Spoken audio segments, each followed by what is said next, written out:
संध्याकाळचं जेवण बनवायचा कंटाळा आला किंवा मग भाजी चपाती बनवायचा कंटाळा आला किंवा मग मुलांच्या डब्यासाठी काय बनवावं सुचत नसलं ना, तर अतिशय पौष्टिक असं काय बनवायचं ते पाहू. आता काय केलं आहे, मी माझ्याकडे जेवढ्या भाज्या होत्या ना तेवढ्या घेतल्या आहे. त्याच्यात मी कोबी किसून घेतला आहे, कांदा असा मोठा मोठा, पालक होता, मग पालक पण असा एकदम बारीक कापला, टॉमॅटो, कांदा आणि शिमला अशा मोठ्या मोठ्या फोडी केलेल्या आहे. आता या मिक्सरच्या भांड्यात ना त्या अशा चालू केलं आणि त्या मिक्सरच्या भांड्यातून अशा काढून घेतलेल्या आहे सगळ्या भाज्या. शिमला, कांदा आणि टॉमॅटो, पालक कापून घेतलं आहे आणि कोबी किसून घेतलेलं आहे. आता काय केलं आहे, मी गव्हाचं पीठ घेतलेलं आहे 1 ते 1.5 वाटी. आता आपल्याला हा नाश्ता किंवा मग संध्याकाळचं जेवण किंवा मग डब्यासाठी किती बनवायचं ना, त्यानुसार या भाज्यांची क्वांटिटी आणि पिठाची क्वांटिटी ठेवलेली आहे.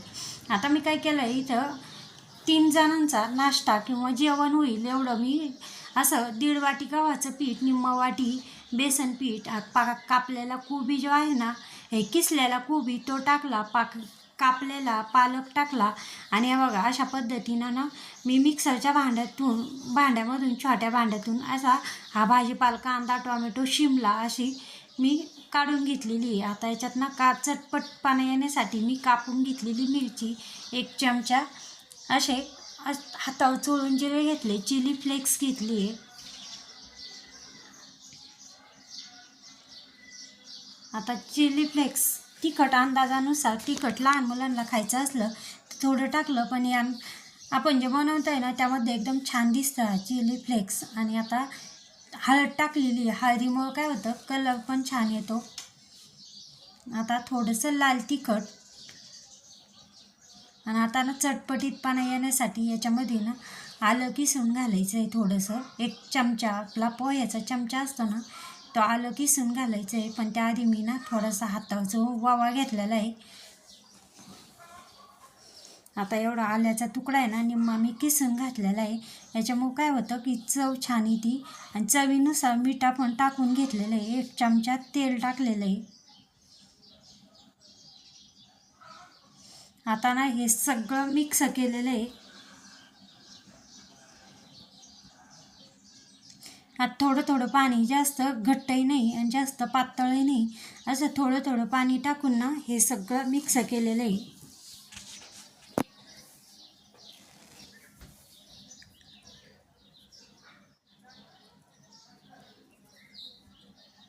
एकाच वेळेस पाणी टाकलं का मग पातळ होतं, म्हणून मग थोडं पाणी टाकलं आहे. मी मीठ आधी टाकलं होतं, पण थोडंसं कमी वाटलं ना, म्हणून मग मी थोडंसं, कारण हा भाजीपाला आणि पिठाचं मिक्स केलं का मगच अंदाज येतो. मग मी पुन्हा थोडंसं मीठ मला कमी वाटलं, म्हणून मग मी मीठ टाकून घेतलेलं आहे. आणि आता पॅन ठेवलेला आहे. आता पॅन नॉनस्टिकचा नसला ना काहीच अडचण नाही. याच्यामध्ये थोडंसं तेल टाकलं आणि कांदा कापून घेतला, कापलेल्या कांद्यानी असं हे तेल चोळून घेतलेलं आहे तव्याला.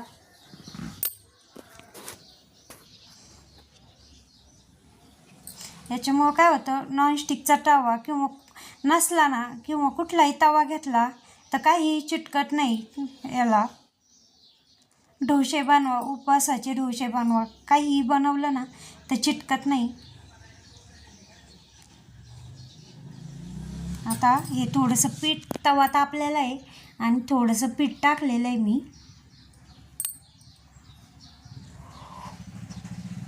आता हे असंच घट्ट ठेवलेलं आहे.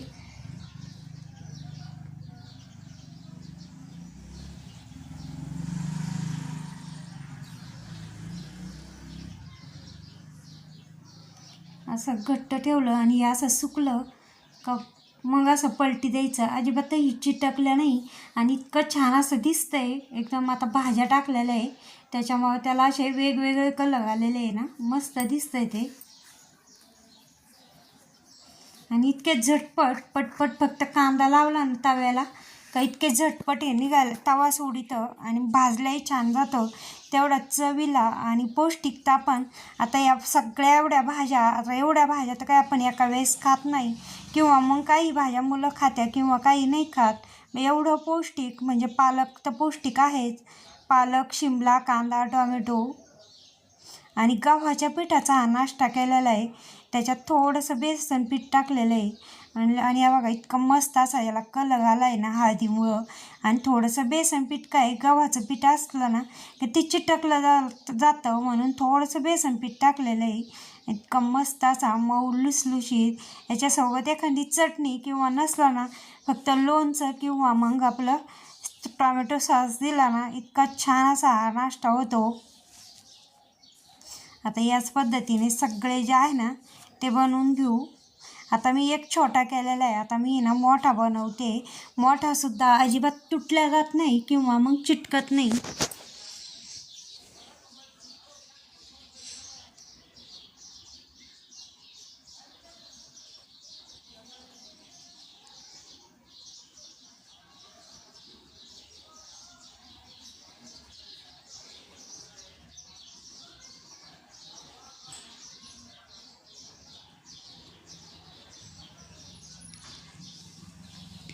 आता मी मोठा केलेला आहे आणि असं उलटणीने ना सगळीकडे असं गोल केलेला आहे. बघा लगेच काही मिनटात तो भाजल्या पण जातो आणि तवा पण सोडितं. बघा इतकं मस्त असा हा नाश्ता एकदम मऊ लुसलुशीत आणि पौष्टिक असा हा नाश्ता एकदा तर नक्कीच बनवा.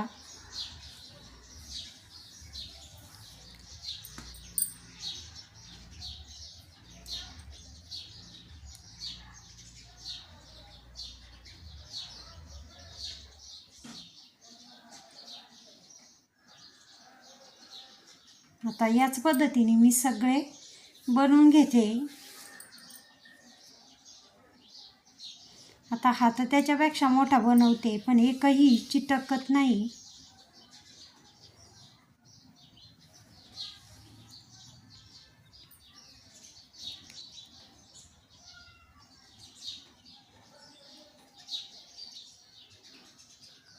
आता अशा पद्धतीनं मी सगळं हे बनवून घेते. गव्हाचे याला आपण थोडक्यात तुम्ही याला काय नाव देता कमेंट्स बॉक्समध्ये मला नक्की सांगा की याला काय नाव द्यायचं. आता मी याला नाव दिलं आहे गव्हाच्या पिठाचे मसालेदार धिरडे. आणि तुम्ही काय नाव देता ते नक्कीच सांगा. बघा सॉससोबत घेतलेलं आहे. इतकं मस्त असं हे चवीला लागतं. मुलं तर अगदी आवडीने खातात. ज्या भाज्या खात नाही ना त्या भाज्या अशा पद्धतीने केल्या का अगदी आवडीने मुलं खात्या.